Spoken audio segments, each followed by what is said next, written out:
ഹേ സിംഹാജ്, അപ്പോൾ എല്ലാവർക്കും എൻ്റെ ചാനലിലേക്ക് സ്വാഗതം. അപ്പോൾ നമ്മുടെ ലോകേഷ് കനകരാജിൻ്റെ ഡ്രീം പ്രൊജക്റ്റ് ആയിരുന്നല്ലോ ഇരുമ്പ് കൈ മായാവി. അപ്പോൾ ആദ്യം അദ്ദേഹം ചെയ്യാൻ വെച്ചിരുന്നത് നമ്മുടെ സൂര്യനായിരുന്നു, പിന്നെ അമീർ ഖാനിലേക്കായി, പിന്നെ അതായത് നമ്മുടെ അല്ലു അർജുനയിലേക്കാണ് ഇപ്പോൾ ഏറ്റവും അവസാനം എത്തിയിരിക്കണം. അപ്പോൾ അദ്ദേഹത്തിന് ഇഷ്ടപ്പെട്ടെന്നാണ് നമുക്ക് റൂമേഴ്സായിട്ട് കേൾക്കുന്നത്.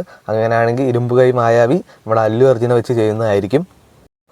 കുറേ നാളത്തെ ശേഷം നമ്മുടെ മലയാളത്തിലേക്ക് ഒരു ഡയറക്റ്റ് OTT സീരീസ് എത്തുകയാണ്. അപ്പോൾ ആ സീരീസിൻ്റെ പേരാണ് ഫാർമ.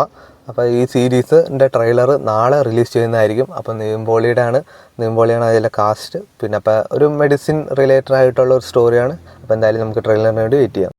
നമ്മുടെ ജിത്തു മാധവൻ സൂര്യ കോമ്പോയിൽ വരുന്ന സിനിമയാണല്ലോ സൂര്യ 47. അപ്പോൾ സിനിമയുടെ ഷൂട്ടിംഗ് അടുത്ത ആഴ്ച സ്റ്റാർട്ട് ചെയ്യാണ്.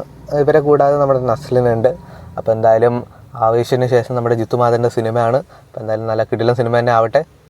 നമ്മുടെ ഇന്ദ്രജിത്ത് സുകുമാരൻ്റെ അടുത്ത സിനിമയാണല്ലോ ധീരം. അപ്പോൾ സിനിമയ്ക്ക് പ്രതീക്ഷിക്കാണ്ട് ഒരു A സർട്ടിഫിക്കറ്റ് കിട്ടിയിരിക്കുകയാണ്. അപ്പോൾ ഒരു കിടിലം വയലൻസ് ഉള്ള സിനിമ തന്നെയാണ്. അപ്പോൾ എന്തായാലും സിനിമയിലെ കണ്ടൻറ്റ് നമുക്കറിയില്ല. അപ്പോൾ എന്തായാലും വയലൻസ് എന്ന് പറഞ്ഞൊരു കണ്ടൻറ്റ് തന്നെ എന്തായാലും ഉണ്ടാവുമെന്ന് അറിയാം. അപ്പോൾ നമുക്ക് എന്തായാലും ഈ സിനിമയ്ക്ക് വേണ്ടി വെയിറ്റ് ചെയ്യാം. ഈ വർഷത്തെ ഏറ്റവും എല്ലാവരും കാത്തിരിക്കുന്ന ചിത്രമാണല്ലോ കളങ്കാവൽ. അപ്പോൾ സിനിമ നാളെ റിലീസ് ചെയ്യുന്നതാണ്.